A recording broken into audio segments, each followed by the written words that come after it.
quisiera decir algo que me ha impresionado enormemente, y es que el presidente Chávez introdujo en el lenguaje de los gobernantes el lenguaje popular.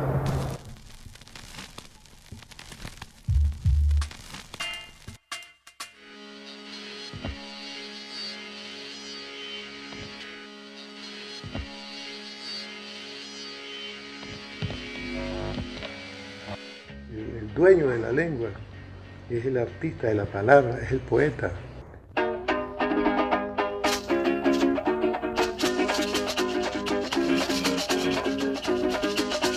He utilizado un lenguaje que me ha parecido poderoso, pero no para defenderme o para atacar, sino para dar salida a ciertos pensamientos. El profesor José Manuel Briceño Guerrero es un destacado investigador especializado en el estudio del lenguaje, las dificultades de la traducción, su origen y demás aspectos relacionados con la expresión lingüística. Ha asumido su participación social como educador en filosofía y lenguas modernas y antiguas. Nos recibió a su regreso de un largo viaje a China, realizado para compilar material poético que respalde culturalmente nuestras actuales relaciones económicas y políticas con ese país. Este documental se asume como una extensión de su trabajo.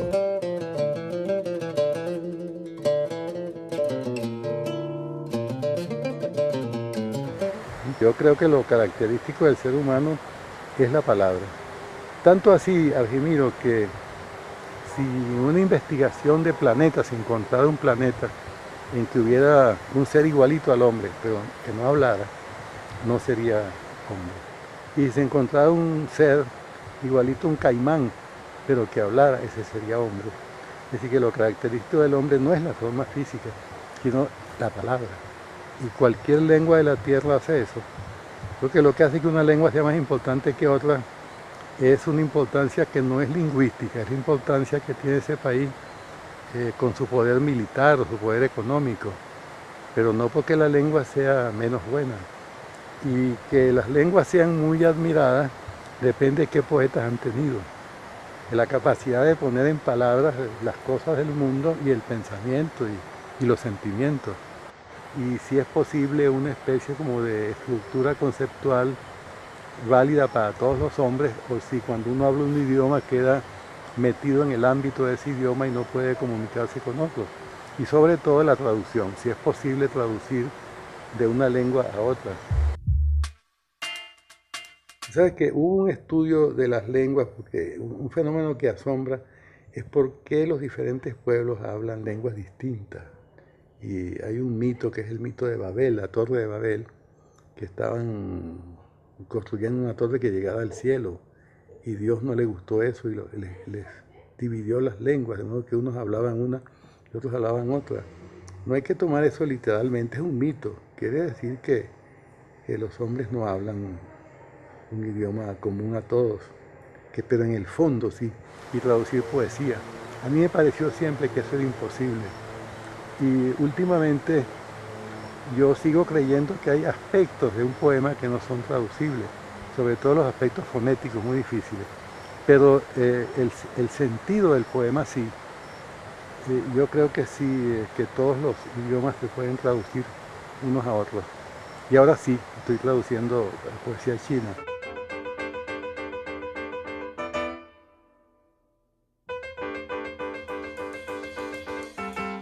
La diferencia entre la escritura y la pronunciación en inglés es muy grande, en español no. La diferencia es que en español se dice mamá, no hay problema, ¿no? No es que se escribe mamá y se dice meima o mimi, sino ma. Casa, casa, no se dice keisa o cosa, casa. Entonces en español no hay esa diferencia. Cuando uno aprende a escribir, lo más que puede haber problema es que si pone H o no pone, que si pone C o pone S. En cambio en inglés es mucho más difícil. Una palabra inglesa puede ser muy diferente de la escritura.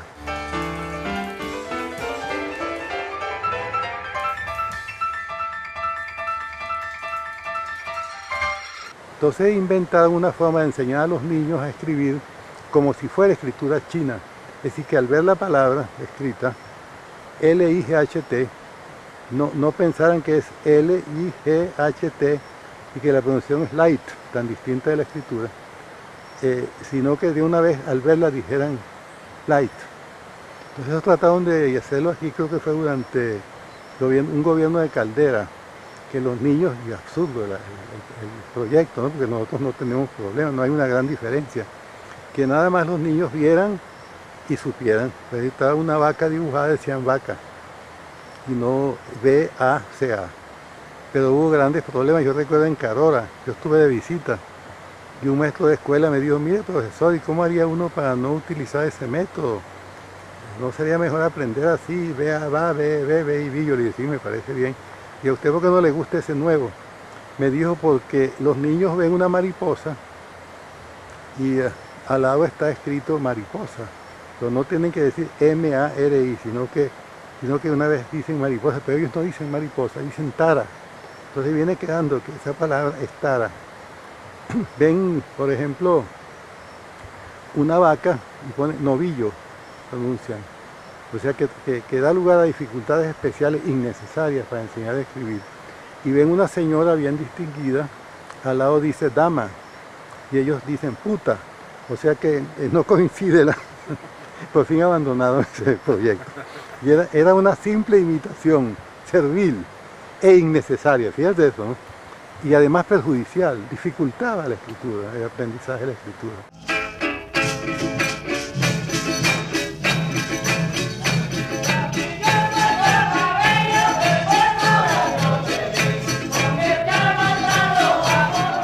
Un poema que ha sido célebre en el mundo, que se llama El Cuervo, de Edgar Allan Poe. Dice, once upon a midnight dreary, while I pondered weak and weary over many quaint and curious volume of forgotten lore, while I nodded nearly napping, suddenly there came a tapping, as of someone gently rapping on my chamber door. Ahora fíjate, la mejor traducción que ha habido de ese poema. No tiene esos sonidos, no se puede, y es buena en lo posible, que es la que dice, una fosca medianoche, cuando enfoscas reflexiones sobre más de un viejo infolio de olvidados cronicones, inclinaba soñoliento la cabeza a mi puerta a orilla mar, como si alguien, etc. Continúa, pero fíjate que no tiene eso de once upon a midnight dreary, while I pondered weak and weary over many quaint and curious volume of forgotten lore, while I nodded nearly napping, suddenly there came a tapping, as of someone gently rapping on my chamber door. El efecto poético en cuanto a la parte estética no está en ese cuento que él está contando. Ese cuento se puede contar sin que haya ese efecto, y eso es lo que hace el buen traductor. Creo que la traducción es de Blanco Fombona, creo que es la traducción. Dice, digo, de Pérez Monalde, una fosca medianoche, es bonito también, ¿no? Pero no es el mismo. Entonces él inventó otro poema, pero no podía traducir esa cosa. ¿Qué es lo que es eso? Es el sonido que hace un cuervo, y lo está anunciando. El cuervo hace una bullita que parece rapping,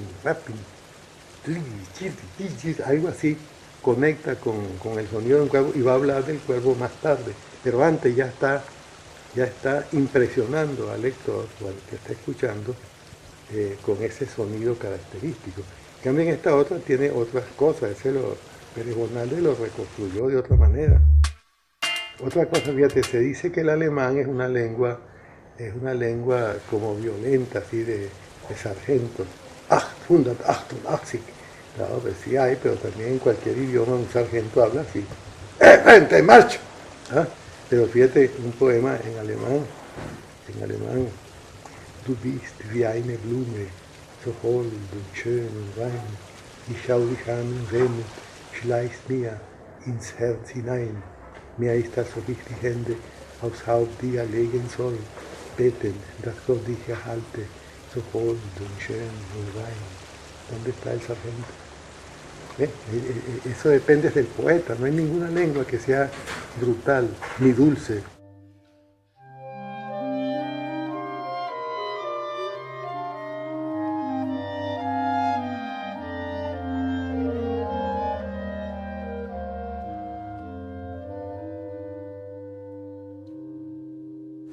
depende de quién la hable y cómo la maneje. El dueño de la lengua es el artista de la palabra, es el poeta. Por eso debe haber un respeto y la conciencia de que un poema no se puede traducir completamente. Se traduce la idea, pero no se traduce el efecto poético de la cosa, ¿no? Es como cuando el poeta Pushkin dice en ruso: "Я вас любил, любовь еще быть может, в душе моей угасла не совсем, но не хочу пучилась вас ничем". Tú mismo te darás cuenta que hay una abundancia de unas consonantes como la che, cosas que sean palatales. Y al ser palatal tiene una conexión con ciertas zonas de la sensibilidad que al traducirla no se sienten. Fíjate, al traducir se dice yo te amé y tal vez el amor no se ha apagado en mi alma, pero no quiero molestarte. Entonces eso no tiene, fíjate bien, ya vas любил, любовь еще быть может, в душе моей угасла не совсем, но не хочу пучилась вас ничем. Enorme cantidad de che, y esa cosa palatal tiene que ver con una cosa como infantil, afectiva. Y fíjate que uno en español dice: "Ay, muchachicha, ¿cómo está mi muchachicha? Echa muchacho, que che". Fíjate, pero en cambio en ruso normalmente el poeta puede hacer un poema en que ninguna palabra sea de ese tipo,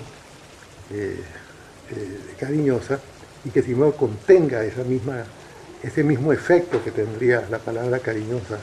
El ejercicio de intentar traducir lo confronta a uno con las diferencias entre los hombres, ¿no? Y al mismo tiempo con lo que es común a todos los hombres. ¿No está la cosa, no?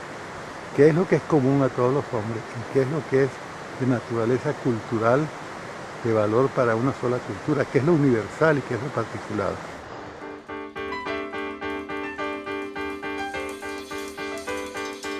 Hay un mantra en la India, Aum, que también puede ser Om, que ellos asocian con el ruido de un río como el que estamos escuchando ahora y con cierta manera de bramar las vacas. Una manera de bramar que no es que ma, no, o sea, reconoce eso, ma, algo así. Entonces eso al revés sería am, o am, aum.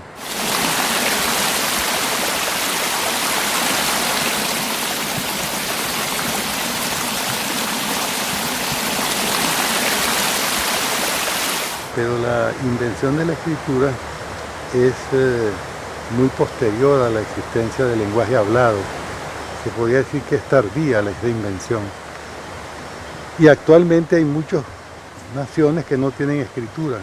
Y hay otras en que otras naciones desde afuera han estudiado y han inventado una escritura. En la invención de la escritura, cómo poner gráficamente lo que uno habla, ahí sí, en un principio, sin la menor duda, era lo que se hacía eran pictogramas, que quiere decir dibujos de cosas naturales. Por ejemplo, Aleph quiere decir buey, y entonces se usó el pictograma que sirve para dibujar al buey, se utilizó para nada más el primer sonido, que en realidad no es un sonido, sino una especie de oclusión glotal, que es el Aleph, que no suena, pero crea una pausa en lo que se está haciendo. Y el Beit quiere decir casa. El dibujo de la casa, que en egipcio se decía Beit, también en hebreo, en las lenguas semitas. Beit es casa, y se dibujaba una casa. Pero la gran evolución fue cuando se utilizó Beit, no para significar casa, sino para significar el sonido B. Y así sucesivamente, ¿no? Por eso el alfabeto, que son los dos primeros pictogramas, los dibujos, para representar un sonido. Cuando se pasó de la representación gráfica a la representación fonética, el paso fue el paso a lo fonético.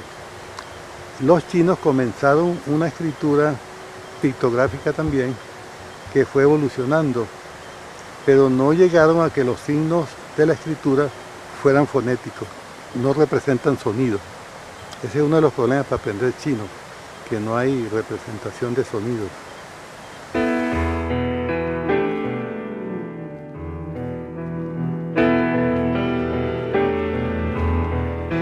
Entonces, las lenguas llamadas indoeuropeas, que antes se llamaban indogermánicas, percibiendo los parecidos que hay entre el latín, el griego, el eslavo antiguo y el germánico, de los cuales derivan todas las lenguas indoeuropeas, excepto el vasco, el húngaro y el finlandés. Todas las demás lenguas europeas tienen ese origen. Entonces, del griego antiguo viene el griego moderno. El latín tiene muchos más hijos, tiene el español, el francés, el portugués, el italiano, el retorromano y el rumano. El germano antiguo tiene descendientes varios, el alemán, el danés, el inglés, el noruego, el sueco. Del eslavo antiguo, el ruso, el polaco y muchas otras lenguas del este de Europa. Y hay una lengua de esas mismas características en la India. Ya no se habla, que es el sánscrito, pero se habla el hindi y otros dialectos que tienen su origen también en el sánscrito. Tienen un gran parecido esas lenguas. En cambio, las lenguas que no son de esa constitución, de esa estructura, que llaman indoeuropeas, porque van desde el río Indo o desde la India hasta todo el fin de Europa, todas esas lenguas, ¿no? Pero, por ejemplo, las lenguas sino-tibetanas, toda la cantidad de lenguas que son de China, que los chinos están desarrollando ahora una lengua común, llamada Putonghua. Esa lengua común es que todos los chinos, cada uno hable su dialecto, pero que todos hablen esa lengua común.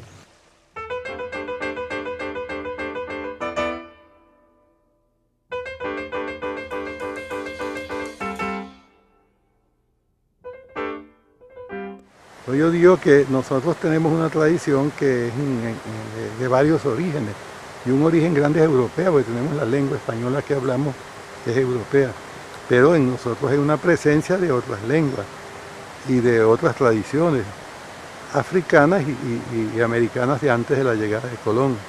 Fíjate que en Venezuela hay todavía lenguas que se hablan y no tienen escritura. Una alumna mía está ahorita inventando la escritura para una lengua llamada mapocho, que habla un grupo de indígenas muy pequeño que hay en el estado Bolívar, y que todos son empleados de las compañías de aluminio, y entonces enseñarlos a escribir de esa manera. Es interesante eso, ¿no? Se ha diseñado lo que se llama el alfabeto fonético, es decir, que en vez de utilizar las lenguas, las letras de los alfabetos de nosotros, se haga un nuevo alfabeto que tenga la posibilidad de representar sonidos no existentes en español, en francés, sino en otro idioma. Y entonces es posible representar con ese alfabeto cualquier lengua, incluyendo el chino, ¿no? Bastaría ampliar ciertos signos. Uno de los inventos más notables es el alfabeto fonético internacional, y la mayoría de las letras coinciden en su sonido con lo que nosotros aprendemos, pues, en español. De modo que en Venezuela se ha hecho ese trabajo enormemente.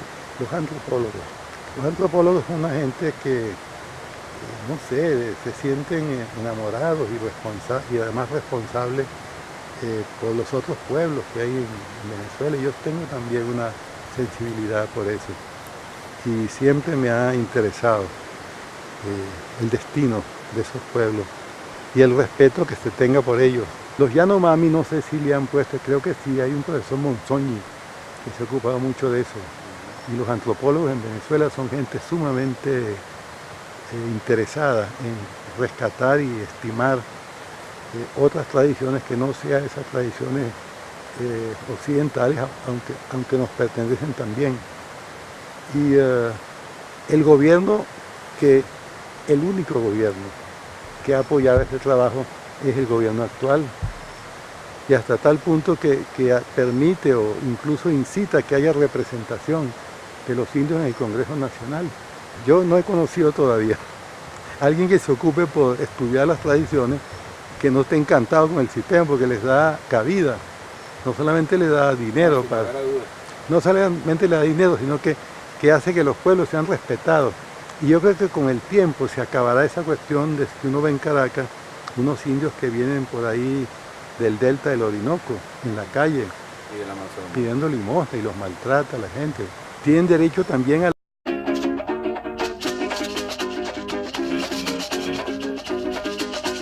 He utilizado un lenguaje que me ha parecido poderoso, pero no para defenderme o para atacar, sino para dar salida a ciertos pensamientos. El profesor José Manuel Briceño Guerrero es un destacado investigador especializado en el estudio del lenguaje, una extensión de su trabajo.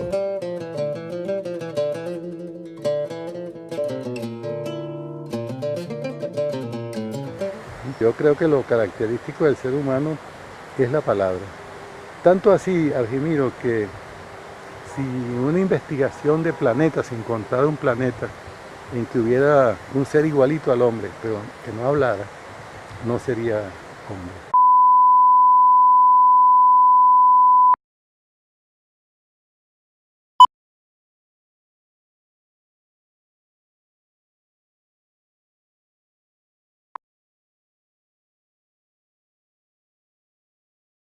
Quisiera decir algo que me ha impresionado enormemente, y es que el presidente Chávez introdujo en el lenguaje de los gobernantes el lenguaje popular.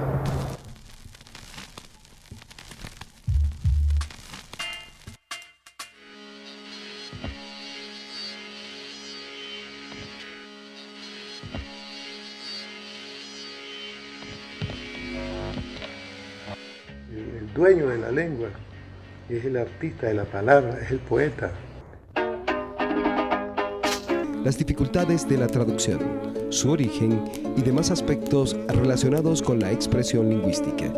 Ha asumido su participación social como educador en filosofía y lenguas modernas y antiguas.